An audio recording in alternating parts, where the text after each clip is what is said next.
베드로전서 3장 10절의 말씀.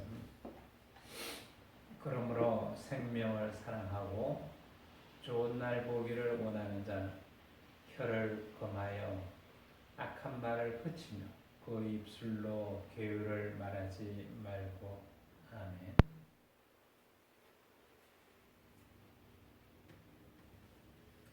베드로 사도가 오늘 이 말씀을 그 땅에 있던 많은 믿음 백성들에게 전할 그 이면에는 그때 당시에 예수가 재림하실 일 없다,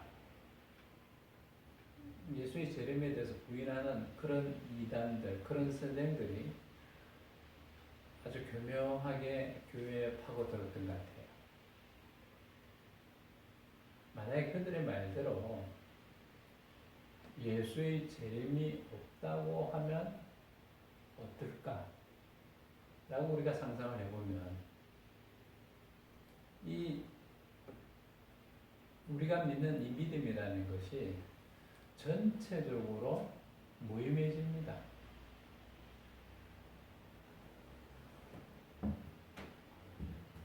자, 예수가 재림하지 않는다라고 하면 기본적으로 우리가 다시 살아나는 일, 우리의 부활이 없다는 얘기죠. 주님이 이 땅에 오시는 것은 우리를 하여금 새로운 몸을 입게 하는 그날이 있게 하시려고 오시는 겁니다. 우리 현재의 몸은 죄로 인해서 닫혀진 공간입니다. 죄로 인해서 닫혀져 있기 때문에 결국에 우리는 영원한 삶을 결단코 누리지 못하는 자의 자리에 있을 뿐입니다.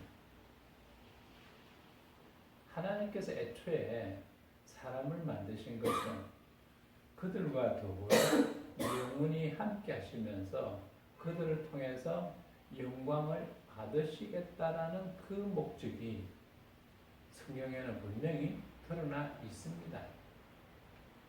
하나님의 창조의 가장 궁극적 목적이 그것이라는 것이 능히 성경을 통해서 알려져 있는 사실이라는 거죠. 그런데 재림이 없다고 하면 기본적으로 이 전제가 무너집니다. 하나님 영광 받기를 원하시지 않는다는 거죠. 우리가 재림하지 않는다라는 것은 결국에 영원한 죽음에 떨어질 뿐이고, 그러면 그 누구도 영원히 하나님과 함께하는 삶을 살지 못한다는 얘기고, 아무도 하나님 앞에 살 수 있는 자가 안 된다라는 것은 결국 하나님께 영광 돌리는 삶이 궁극적으로 존재하지 않는다라는 얘기입니다. 하나님을 영화롭게 하지 않는 그 삶이라는 것은 하나님 앞에 가능한 이야기일까 하면 절대적으로 불가능합니다. 하나님은 지극히 영광스러운 존재이시기 때문에 반드시 피조물을 통해서 영광을 받으셔야만 됩니다. 이것은 해도 되고 안 해도 되는 일이 아니라 필연입니다. 그래서 하나님께서는 죄로 인해서 무너져버린 이 인간을 반드시 회복하셔야만 하고, 그리고 끝내는 저들을 통해 영광을 받으셔야만 한다는 겁니다. 그러기 위해서는 우리를 살리실 성자 하나님, 다시 말해서 예수님의 재림이라는 것은 절대적으로 필연적입니다. 성경은 이 사실에 대해서 이미 구약의 많은 예들을 통해서 보여주고 있습니다. 에녹의 사건, 에녹은 죽음을 보지 아니하고 바로 하늘로 올려간 자입니다. 그 사건을 하나님이 우리에게 보여주신 것은 무엇 때문이었을까 하는 겁니다. 근데 어쩌다 보니까 그런 일이 있었다가 절대 아닙니다. 에녹을 하나님이 데려가신 것은 당신의 그 일에 대한 하나의 예표적 사건이었습니다. 에녹이 자기의 죽음을 보지 아니하고 영생을 얻는 그 자리에 섰다는 거죠. 한 예가 만들어졌다는 것은 그 이후로도 수없이 많은 결과들이 도출된다는 겁니다. 누구를 통해서? 바로 우리를 통해서라는 겁니다. 우리가 바로 그런 자리에 설 것이다라는 것을 하나님은 에녹을 통해서 보여주신 겁니다. 이 일이 있기 위해서는 반드시 메시아가 오셔야만 성취될 일입니다. 창세기 5장 24절에 에녹이 하나님과 동행하더니 하나님이 그를 데려가심으로 세상에 있지 아니하였더라. 거기 무덤도 없습니다. 그가 죽음 본 적도 없습니다. 그냥 하나님께로 가버렸다는 거죠. 히브리서 11장 11절부터 이렇게 기록되어 있습니다. 믿음으로 사라 자신도 나이 늙어 단산하였으나 잉태하는 힘을 얻었으니 이는 약속하신 이를 미쁘신 줄 압니다. 우리가 아는 바대로 구약에서의 이 사라는 이미 나이가 많아서 경수가 끊어진 그런 때였습니다. 세상 사람들의 경험으로는 아이를 이제 영영 낳을 수 없는 그런 상태가 되었다, 그런 이야기입니다. 그런데 하나님께서는 이 불가능한 상태, 경수가 끊겼다는 것은 도저히 생명이 없다라는 거죠. 다시 살 수 없음을 상징하는 겁니다. 근데 아기를 낳는다라는 것은 무슨 얘기인가 하면 자신의 생명이 영원히 이어간다는 또 다른 증거가 됩니다. 하나님께서 우리에게 자녀를 보게 하신 것은 어떤 의미를 담고 있느냐 하면 내가 영원히 살아가는 존재, 다시 말해서 영생하는 존재가 될 것이라는 것을 상징적으로 드러내 보이시는 그런 이적입니다. 만약에 자식 없이 그냥 살다가 죽어버리면 그것으로 끝이죠. 그 사람의 삶이란 끝이 나게 됩니다. 그래서 다시 사는 일이 있을 수 없는, 영원한 삶이 있을 수 없는 그런 것을 간접적으로 드러내 보인다고 할 수 있습니다. 근데 자식을 본다라는 것은 또 다른 내가 계속적으로 이어서 가는 거죠. 그래서 자손이 번창한다라는 것은 사람에게서 가장 큰 복이라고 하는데 그건 뭘 상징하는가 하면 내가 영원히 살 수 있는 존재라는 것에 대한 간접적 표현입니다. 이미 하나님께서 그 복을 우리에게 허락하셨던 겁니다. 그렇게 된다는 것은 결국에 내가 영원히 살 존재, 주님으로 인해서 우리가 다시 부활의 몸을 입고 그리고 천국에서 하나님과 더불어 영원히 함께 사는 삶이 이루어질 것이라는 것을 하나님께서 간접적으로 우리에게 보이신 그런 일들입니다. 12절에 이러므로 죽은 자와 방불한 사람으로 말미암아 하늘의 허담들과, 여기 지금 말씀하신 대로 그 경수가 끊어지고 자식을 못 낳는 그런 상태 됐다라는 건 결국에는 죽은 자와 같은 거라는 얘기죠. 자식을 못 낳는다는 것은 일종의 죽음을 상징합니다. 그런데 하나님께서는 어떻게 하셨느냐? 하늘의 허담들과 또 해변의 무수한 모래와 같이 많이 생육하였느니라. 자손을 많이 갖다라는 것은 참으로 영원히 살 자였다라는 것은 아주 강조적 표현이 됩니다. 이 사람들은 다 믿음을 따라 죽었으며 약속을 받지 못하였으되, 그러니까 살 것이라는 그런 믿음을 그들은 분명히 지니고 있었지만 어떻게 되느냐? 약속을 받지 못했다라는 것은 우리를 살리실 메시아가 되는 그 주님을 보지 못한 자들이었다 이 말입니다. 그것들을 멀리서 보고 환영하며 또 땅에서는 외국인과 나그네로라 증거하였으니 그것들을 멀리서 보고 환영했다는 것은 아직 이루어지지 않은 그 일.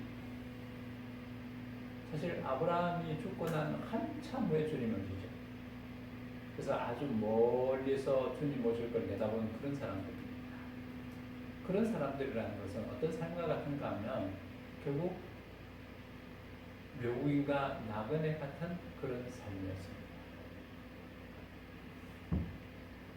이같이 말하는 자들은 본향 찾을 것을 나타냅니다.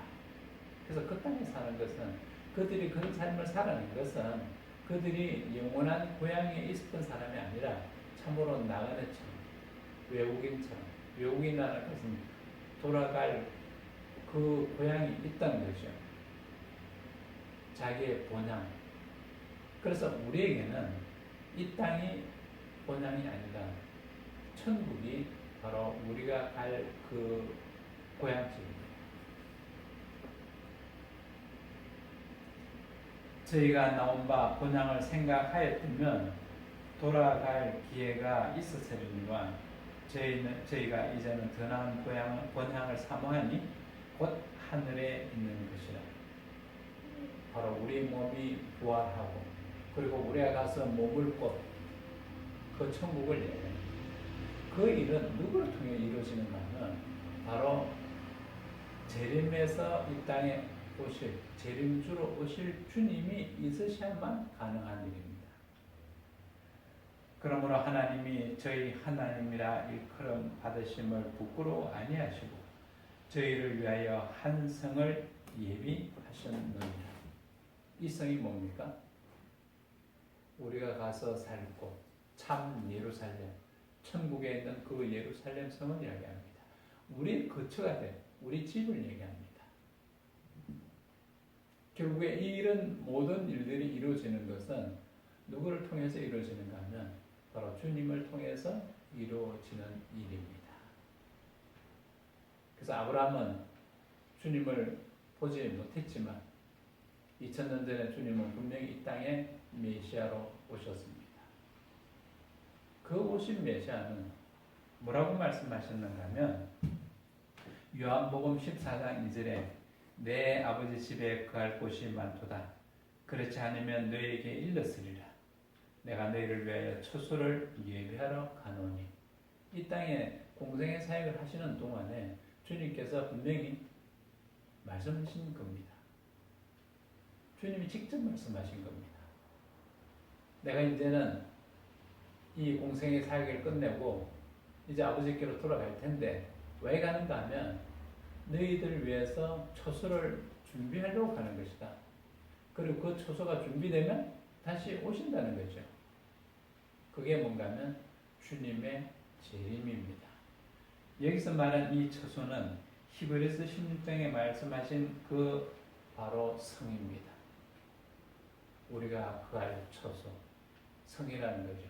요한계시록에 그것을 새 예루살렘 성이라고 기록하고 있습니다. 자, 이렇게 미루어 볼 때 주님의 재림이라는 것은 필연적으로 있어야만 되는 사건입니다. 그래서 예수가 재림하지 않는다라는 것은 이건 참으로 논리적으로 부적절하고 어리석은 그런 주장입니다. 만약에 재림이 없으시다라고 하면 성경 전체를 부정하는 이야기가 됩니다. 성경 전체가 부정이 되면 우리의 믿음은 모두 한순간에 무너져 버리겠죠. 하나님은 결코 그런 하나님이 아니십니다.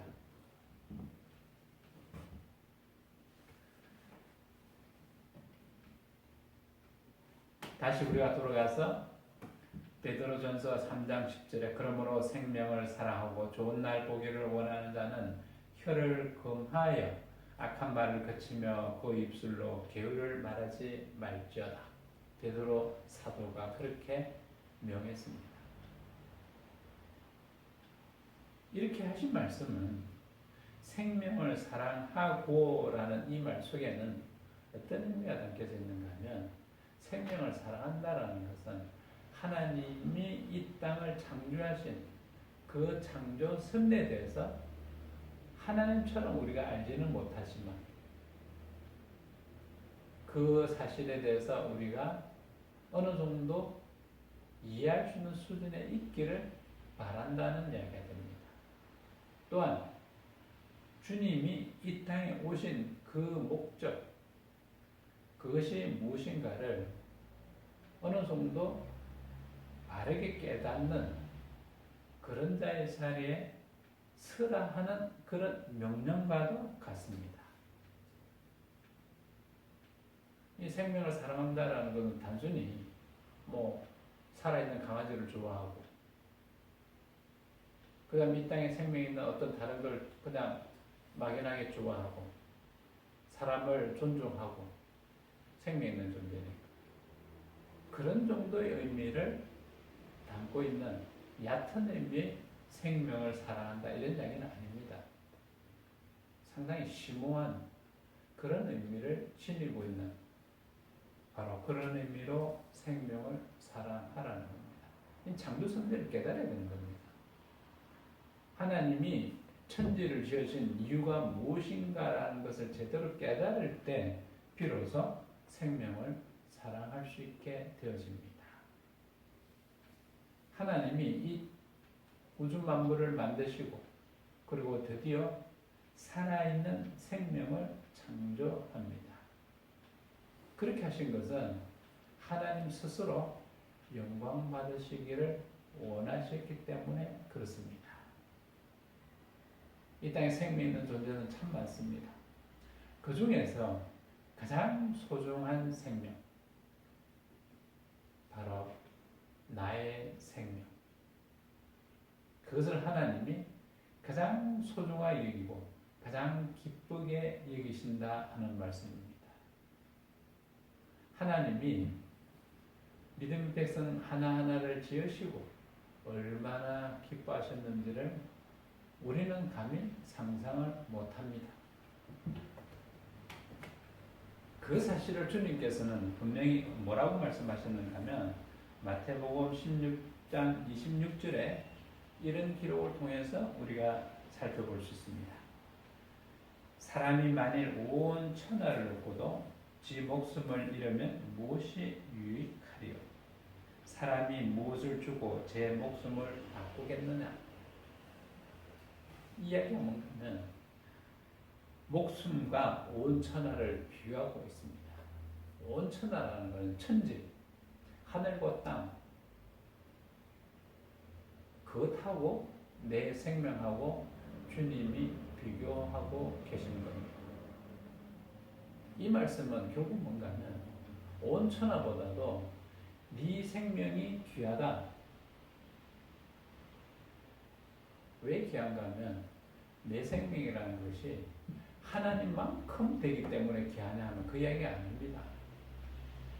내 생명이라는 것은 이 땅의 모든 것, 온 우주가 하나님의 영광을 찬미하고 있지만은 이 나의 생명이라는 것은 자발적으로, 자원적으로 하나님을 찬미하는, 하나님께 영광 돌리는 그 일을 능히 할 수 있는 존재가 되기 때문에 그렇습니다.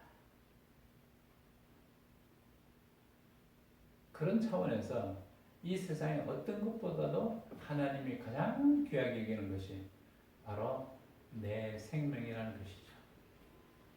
여기서 말하는 내 생명이라는 그냥 내가 살아있는 존재, 이 세상 온갖 욕심으로 찌들려 있고 그런 내 모습의 그 생명을 이야기하는 게 아닙니다. 하나님의 창조 목적, 즉 하나님을 영화롭게 할 바로 그 나의 그런 생명, 그것을 하나님이 너무나도 귀하게 보신다는 겁니다.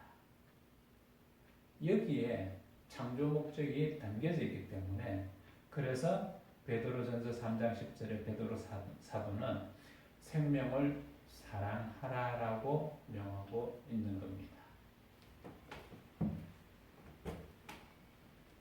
그래서 이 생명을 사랑할 줄 아는 자는, 그 뜻을 제대로 이해하는 자는 어떤 스테이트에 있는, 어떤 자리에 있는 사람이냐면 바로 주님의 그 뜻을 이해하는 자의 자리에 있는 바로 그런 자입니다. 이게 참 그렇게 되기는 어렵습니다. 그 정도 수준까지, 그 정도 경지까지 올라간다는 것 너무나도 어려운 얘기입니다. 그러나 우리가 결국 도달해야 될 곳이 바로 그런 자리입니다. 이렇게 생명을 사랑할 줄 아는 자는 결국 어떻게 되는가 하면 주님이 이 땅에서 행하셨던 그 모든 일들, 그거를 주님처럼 대신하는 자가 될 수 있습니다. 참으로 생명을 바르게 살아가는 자는 어떤 의미에서 보면 작은 예수가 된다는 것이죠. 그래서 주님을 참으로 대신할 수 있는 자, 그런 자의 자리에 서는 것을 의미합니다. 만약에 그런 자리에 서는 자가 된다고 하면 어떻게 되느냐? 베드로서 3장 10절에 생명을 사랑하고 좋은 날 보기를 원하는 자, 바로 그런 자입니다. 생명을 사랑하는 자는 어떻게 되느냐? 좋은 날 보기를 원하는 자하고 같은 자입니다. 그래서 여기서 말하는 이 좋은 날이라는 것은 어떤 날을 얘기하느냐? 날씨가 맑고 그 다음에 기분 좋은 일만 많이 생기는 그런 좋은 날, 그런 의미 아닙니다.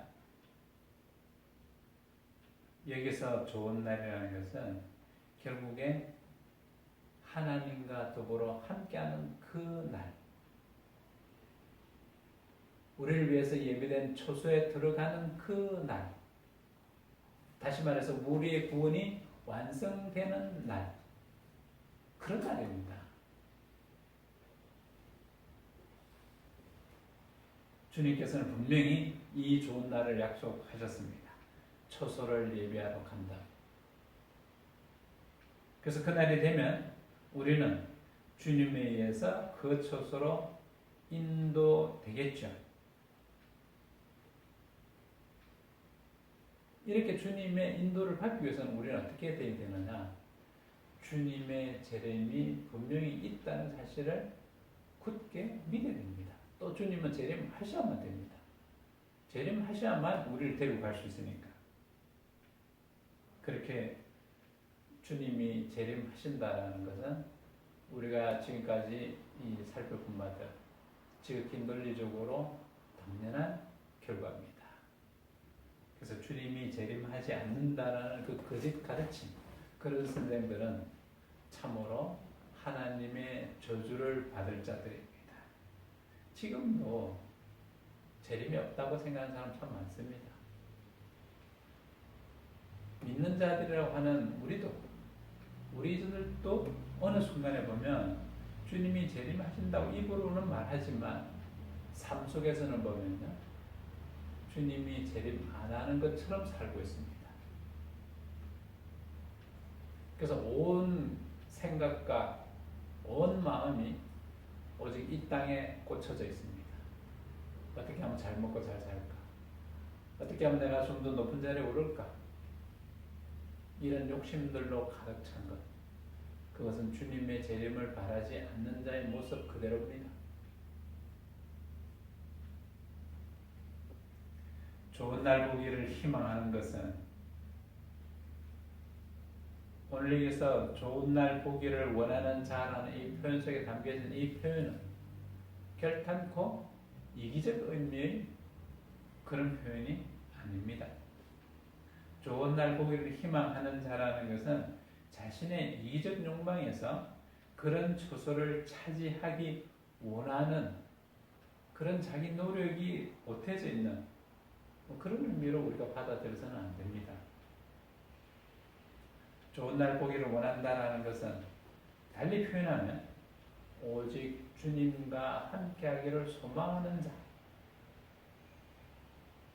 그런 믿음의 소망을 이야기하는 것일 뿐입니다. 다른 뜻을 믿는 건 아닙니다. 그런 믿음의 소망이 어떻게 되느냐? 결과적으로 당연히 그 초소에 거할 수 있는 자가 되는 거죠. 믿음 백성들이 잘 생각이 되는 것은 그 초소를 목적으로 생각하면 안 됩니다. 자기 노력으로 그 초소를 얻으려고 하는 것, 그것이 초소를 목적으로 하는 행위일 뿐입니다. 이게 가능할까 하면 절대 불가능합니다. 이 초소는 내 능력으로, 내 노력으로 얻어지는 것이 결코 아닙니다. 오직 믿음으로 인해서 주어지는 하나님의 선물, 주님이 주시는 선물일 뿐입니다. 그 선물을 내가 가져야 되겠다고 맘먹대서 가져지는 것이냐 하면 결단코 그렇지 않습니다. 선물은 주는 자의 의지에 의해서 결정될 뿐입니다. 선물을 주고자 하는 자가 내게 선물을 주면 그 선물을 내가 받을 수 있는 것이고, 그 선물을 주지 않겠다고 하면 나는 받을 수 없는 것입니다. 이렇게 주님과 함께 하기를 원하는 그 믿음의 백성, 그런 자들은 어떻게 되느냐? 오늘 베드로 사도는 좋은 날 보기를 원하는 자는 어떻게 해야 되느냐?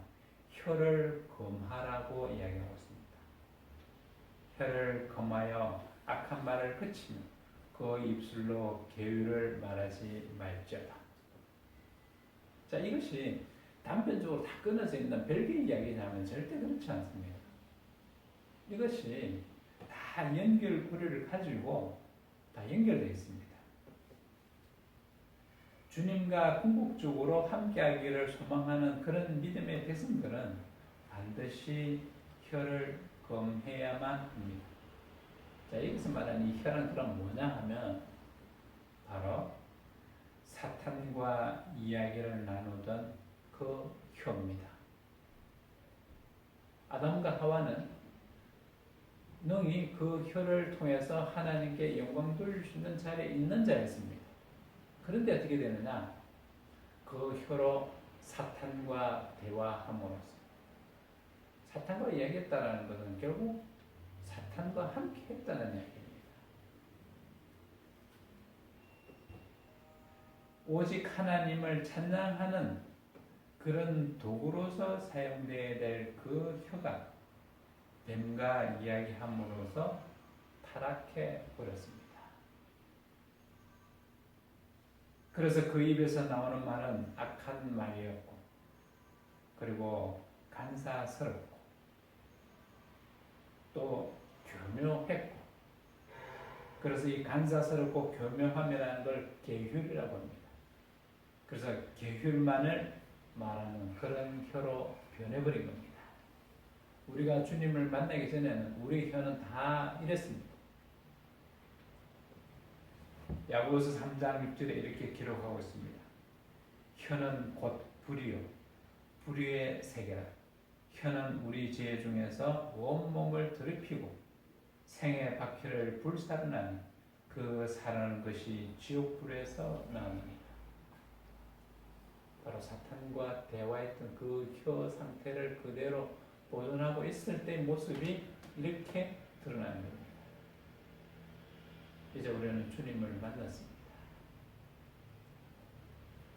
주님은 이 땅에 분명히 오셨고, 주님이 이 땅에 오신 것은 그렇게 사악하게 변해버린 우리의 혀를 바르게 교정시키기 위해서 오신 겁니다. 그래서 주님은 이 땅에 오셨고, 그래서 우리에게 많은 가르침을 베푸셨습니다. 많은 말씀을 하신 거죠. 우리는 어떻게 되느냐?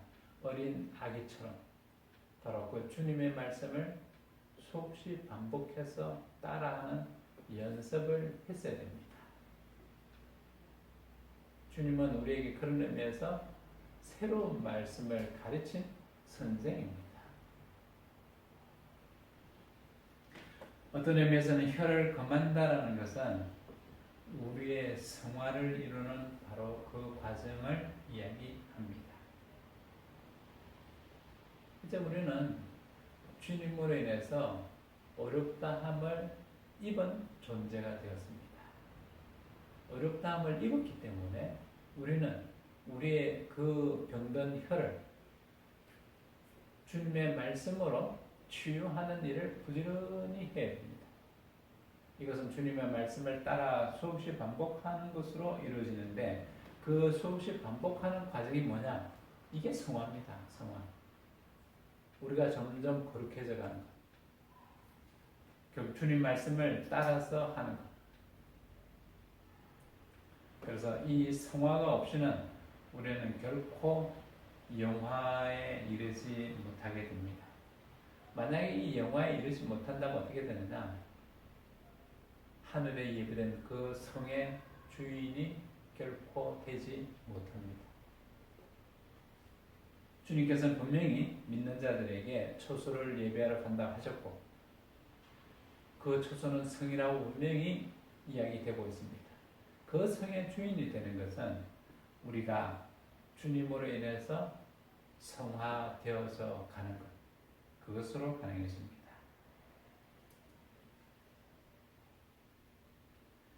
베드로전서 3장 11절에 악에서 떠나 선을 행하고 화평을 구하여 이를 쫓으라. 자, 베드로 사도는 악에서 떠나서 선을 행하라고 지금 말씀하고 계십니다.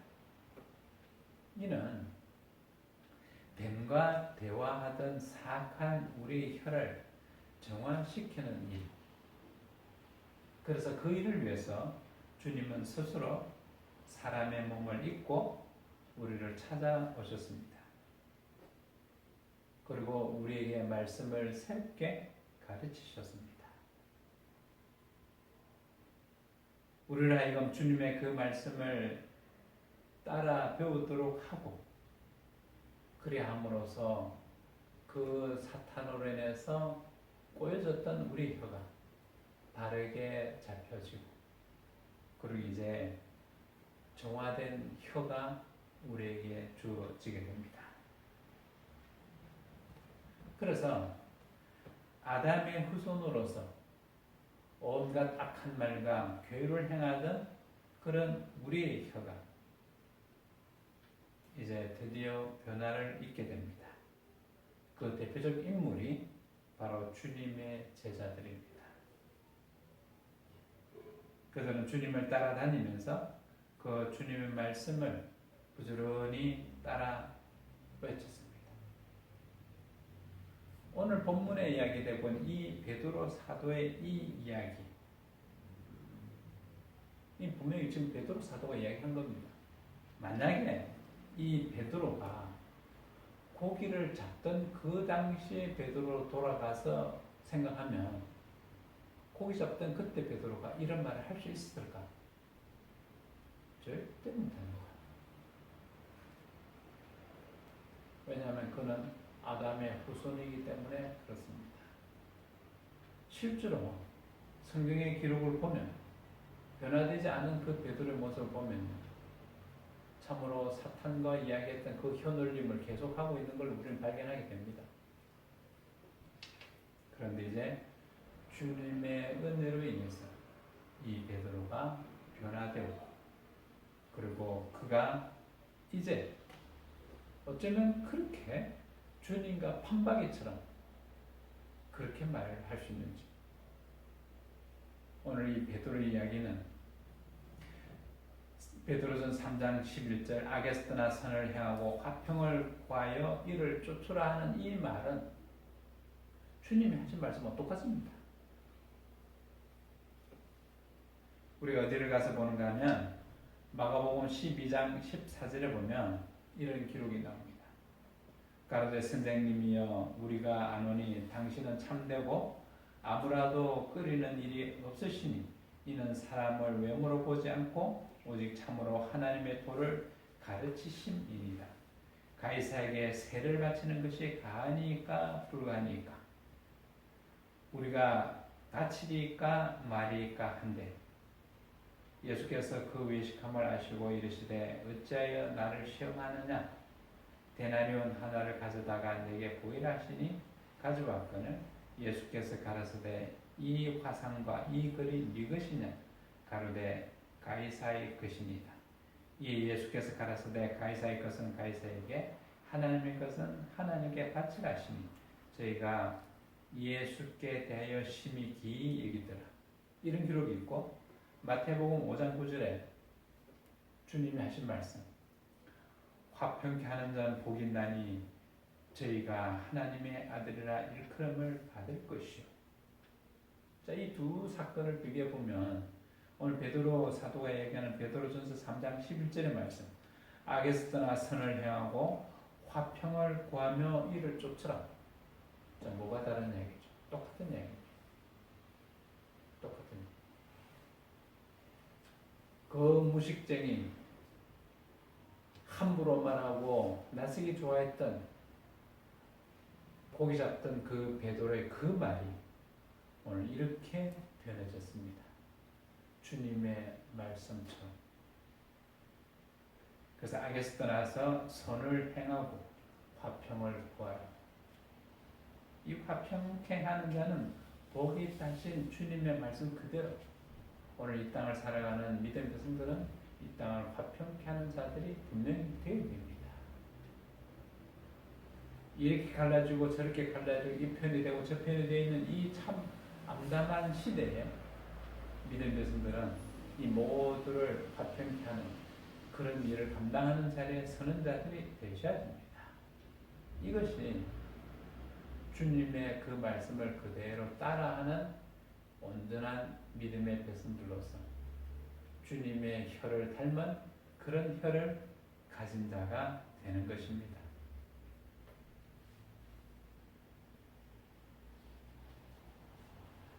자, 이제 우리가 새롭게 살펴보면 재림주로 오실 성자 하나님.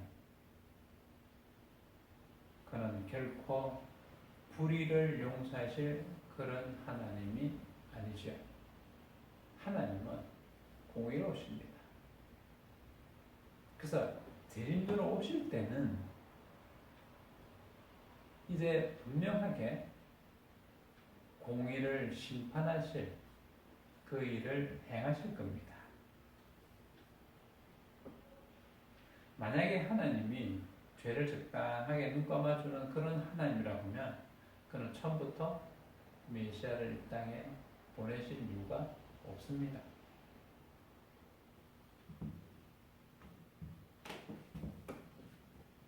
그렇기 때문에 하나님은 어떻게 하시느냐? 언제나 의로운 자를 살피시고 행악자들을 당신의 얼굴을 향해 뜨시는 그런 하나님으로 일하고 계시는 겁니다. 만약에 하나님 늘 그렇게 아니하시고 어느 한순간에 하나님 졸고 계시다가 어느 한순간에 눈을 번쩍 떠봤더니 사람을 만나고 그래서 이놈이 옳은 일을 했는지 또는 악한 일을 했는지 네가 어찌했느냐라고 묻는 하나님이라고 하면 어떻게 될까? 참 우스운 하나님 됩니다. 그런 하나님이 결코 아니시다는 것이죠. 그래서 하나님은 항상 언제나 그렇게 살피시고 때가 되면 당신의 공의를 집행하시는 그런 하나님이 되시는 겁니다. 베드로전서 3장 12절에 이 말씀은 주의 눈은 의인을 향하시고 그의 귀는 저의 간구에 기울이시되 주의 낯은 악행하는 자들을 향하시느니라. 지금 이 베드로 사도의 이 말씀은 주의 눈은 의인을 향하고 라는 것은 한순간에 어느 한때에 갑자기 그러시는 그런 의미로서 그런 동작을 하나님으로서 나타나는 얘기가 아닙니다. 언제나 인생을 처음부터 끝까지 한순간도 방심하지 아니하시고 그렇게 의인을 향해 눈을 뜨고 관찰하게 주고, 그리고 또 어떻게 하느냐, 그 길을 이 의인을 향해서 살피시는 겁니다.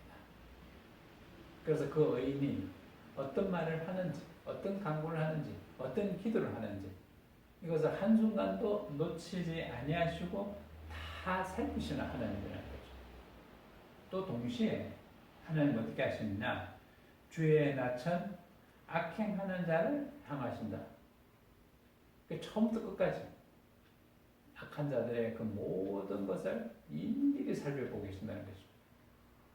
그래서 공의로 심판하실 때 그 심판하심에 한 점 오류가 있을 수 없다라는 이야기입니다. 세상에서는 죄인들이 재판정에 섰을 때 이런 핑계 저런 핑계, 이런 말 저런 말로 거짓으로 해서 자신의 죄를 감추려고 하는데 실제로 또 감춰줄 수도 있습니다. 그러나 하나님 앞에서는 그 누구라도 자신의 불의를 결코 감출 수 없다는 것을 하나님은 이렇게 표현하고 계시는 겁니다. 당신의 낯을 악행하는 자를 향해서 항상 대면하고 계시기 때문에, 그래서 어느 한순간의 잘못도 하나님이 놓치시는 것이 없으시다 하는 겁니다.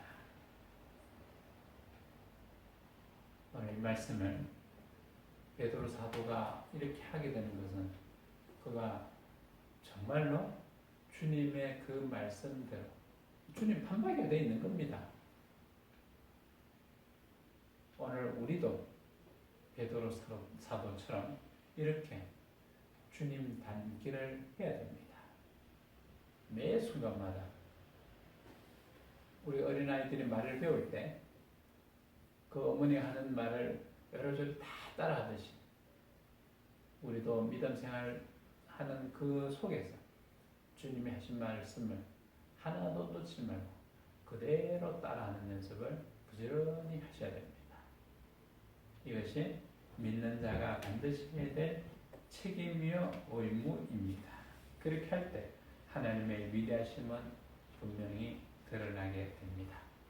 그래서 재림이 없다 하는 그 말은 참으로 어리석은 자의 그 한 말이로다 하는 그것과 같은 의미가 되는 겁니다.